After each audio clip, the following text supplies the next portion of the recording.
Yeah, I started working with families in 1976 when I left my undergraduate work and I was working in churches. But I worked with families all the way through my doctoral degree as well.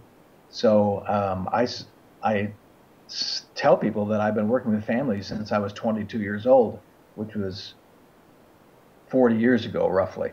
Um, I think the biggest shifts that took place in my working with families, though, had to do with my understanding of influence, and that also took place when I ran into the solution focused world because influence changed in another way, and that was not focusing on problems as influential, but focusing on change and possibility and building a future that people want to live in as the focus of therapy. So that was a significant shift that took place in the late 1980s for me as well.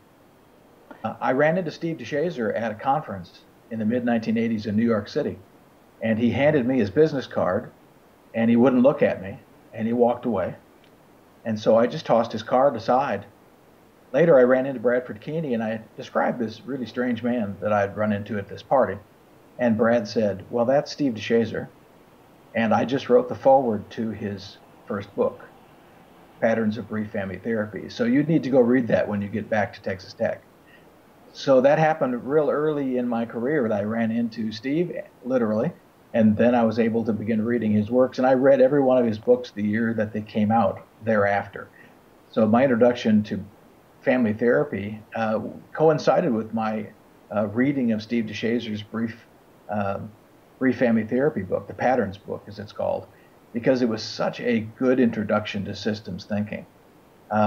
It fit very well and allowed me to transition along with Steve and Insu as they developed away from a strictly cybernetic view and more into a social constructionist or post-structuralist view that Steve and Insu adopted Mhm. as they move forward in developing their approach to working with people.